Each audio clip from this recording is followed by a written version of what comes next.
जय नमस्कार साथियों, जय हिंद साथियों। स्वागत करता हूं आपके अपने YouTube channel Kota PG academy पर। साथियों, आज का वीडियो आप लोगों के लिए काफी ज्यादा जानदार, शानदार और जिंदाबाद होने वाला है।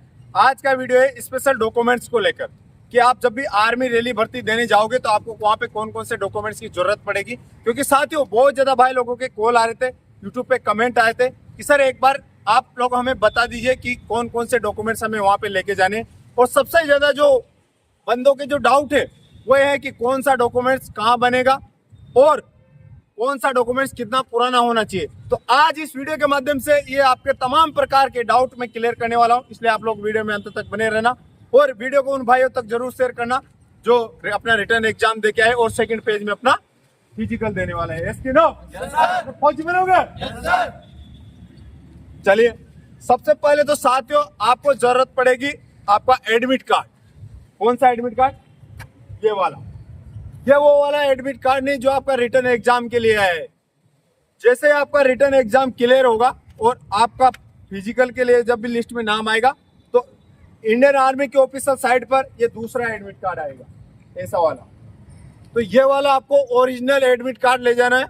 और मैं जितने भी आप लोगों को डॉक्यूमेंट्स बता रहा हूँ, इन सब डॉक्यूमेंट्स की आपको 3-3 फोटोकॉपी साथ में लेके जानी है। यस कि नो? अरे फौजी बनोगे? नंबर सेकंड पे बात आती है साथियों आपका एजुकेशन क्वालिफिकेशन। यदि आप लोगों ने जीडी में फॉर्म फिल किया है तो आपके 10th का ओरिजिनल सर्टिफिकेट, ये 10th की ओरिजिनल मार्कशीट, कैमरामैन पास से दिखाओ। यदि आप लोगों ने ट्रेडमैन में फॉर्म फिल किया है 8th पास से तो आपके पास ये 8th का सर्टिफिकेट होना अनिवार्य है। यस कि नो? और मैं ये जो डॉक्यूमेंट्स बता रहा हूं साथियों आपको, ये आपका ओरिजिनल होना चाहिए। और एक बार फिर बोलना चाहूंगा कि प्रत्येक डॉक्यूमेंट्स की 3-3 फोटोकॉपी। नंबर 3rd पे आता है जिस भी भाई ने नर्सिंग असिस्टेंट, क्लर्क या टेक्निकल में फॉर्म फिल किया है उसको 10+2 का एजुकेशन सर्टिफिकेट। आप लोग जानते हैं साथियों कि आपने जब भी फॉर्म फिल किया था तो आप लोगों का जो क्वालिफिकेशन है वो 10+2 मांगा गया था। अरे एस नो? तो आपको ये ओरिजिनल 10+2 के सर्टिफिकेट लेके जाने। नंबर 3rd पे आता है साथियों आपका डोमिसाइल सर्टिफिकेट, जिसे कि आप लोग हिंदी में मूल निवासी बोलते हो। एस नो? अब बहुत ज्यादा भाई लोगों के कमेंट आ रहे थे कि सर हमारा जो मूल निवासी है वो कितना पुराना होना चाहिए। तो वीडियो के माध्यम से मैं आपका ये डाउट क्लियर करना चाहूंगा कि आपका जो मूल निवासी है वो 6 महीने, 12 महीने, 2 साल, 3 साल पुराना आराम से चलेगा। लेकिन साथियों यदि आप लोग का डोमिसाइल सर्टिफिकेट पुराना है 5 साल और आप कहीं और जगह पे निवास करने लग गए तो ये आपका दोबारा बनवाना पड़ेगा। अन्यथा इसकी कोई जरूरत नहीं है, इसका कोई 6 महीना पुराना नहीं चाहिए वहां पे और आपका ये ओनली एक बार बनता है तो ये चल जाएगा। नंबर 4 पे जो बात आती है वो आती है कि आपका कास्ट सर्टिफिकेट। कौन सा सर्टिफिकेट? Caste certificate. इसमें एक डाउट होता है बंदों के कि सेंटर का चाहिए या स्टेट का। तो जैसा भी आपके पास हो, सेंटर का या स्टेट का चल जाएगा। सेंटर का है तब भी दिक्कत लेने वाली बात नहीं है और आपके पास स्टेट का है तब भी दिक्कत नहीं है। इसमें जो विशेष बात यह है कि आपका जो कास्ट सर्टिफिकेट है वो होना चाहिए 6 महीने के अंदर। 6 महीने से पुराना आपका कास्ट सर्टिफिकेट नहीं होना चाहिए। दूसरी बात, जो भाई जनरल कैटेगरी से बिलोंग करते हैं उनको डाउट रहता है कि क्या हमारा भी कास्ट सर्टिफिकेट चाहिए। तो जी हाँ साथियों, आप लोगों का जब भर्ती आई थी और जब नोटिफिकेशन आउट हुआ था उसमें ऐसा कुछ भी नहीं लिखा हुआ है कि आपको जनरल कैटेगरी वालों को कास्ट सर्टिफिकेट नहीं लेके आना है। इसलिए आप लोगों को भी ये वाला सर्टिफिकेट बनवाना है। नेक्स्ट जो बंदों के डाउट होते हैं कि सर हमारा जो पुलिस सत्यापन रिपोर्ट यानी कि पुलिस वेरिफिकेशन सर्टिफिकेट, क्या ये भी चाहिए? तो जी हाँ, मैं आपको बता देता हूं। वैसे तो ये आपका फाइनल सिलेक्शन होने के बाद इसकी जरूरत पड़ती है और इसको बनाने में ज्यादा समय नहीं लगता, 8 से 10 दिन में ये बन के कंप्लीट हो जाता है। लेकिन ये भी वो आप लोगों का 6 महीने के भीतर का मांगते हैं। 6 महीने से पुराना आपका पुलिस वेरिफिकेशन नहीं होना चाहिए, अन्यथा भर्ती के दौरान इसकी कोई वहां पे डिमांड नहीं की जाती। यदि आपके पास है तो चलेगा, और नहीं है तो दिक्कत लेने वाली बात नहीं है। लेकिन समय के रहते हुए आप लोगों को बनवा लेना है। यस कि नो? पानी आने से पहले कुआं खोद लेना है। चलो, अब नेक्स्ट आपका जो डॉक्यूमेंट्स आता है वो आता है कि चरित्र प्रमाण पत्र, कैरेक्टर सर्टिफिकेट।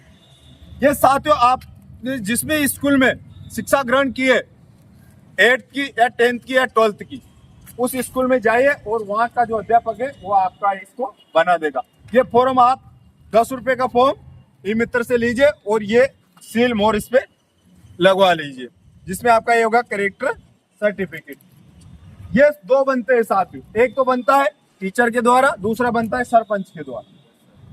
दूसरा जो आपके पंचायत का सरपंच है उसके आपके सिग्नेचर और सील लगवानी होती है।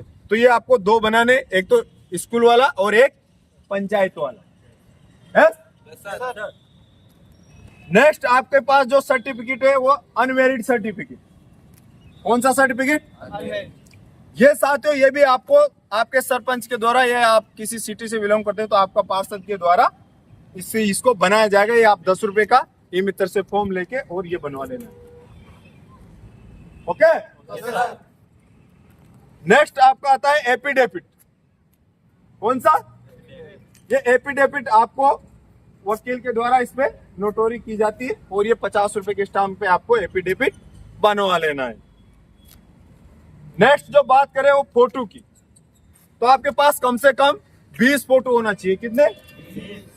फोटो ज्यादा पुराने नहीं होने चाहिए, 3 महीने के अंदर अंदर के होना चाहिए, बड़ा क्लीन से भी, और कटिंग, और व्हाइट बैकग्राउंड में।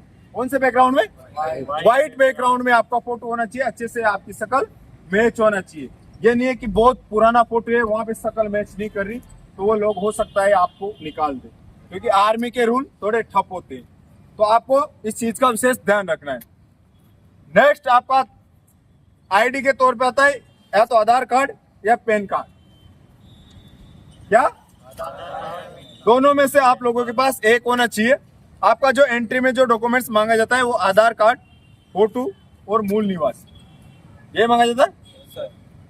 चलिए, ये तमाम प्रकार के डॉक्यूमेंट्स आपको समय के रहते हुए कंप्लीट कर लेना है।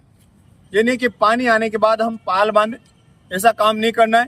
दूसरी बात जो सबसे ज्यादा ध्यान देने वाली बात है डॉक्यूमेंट्स को लेके, वो ये है कि बहुत से भाइयों के ऐसा होता है कि आपका जो आधार कार्ड है उसमें तो आपकी जन्म दिनांक अलग है और जो आपकी 10th की मार्कशीट है उसमें आपकी डेट ऑफ बर्थ अलग है।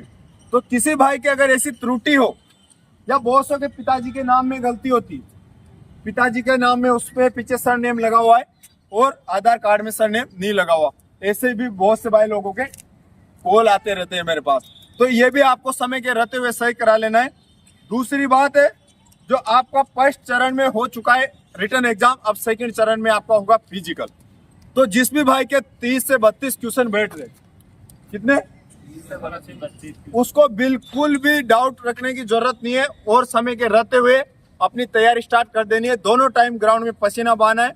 इसी बात को मद्देनजर रखते हुए कोटा फिजिकल एकेडमी में फिजिकल का न्यू बैच स्टार्ट कर दिया है।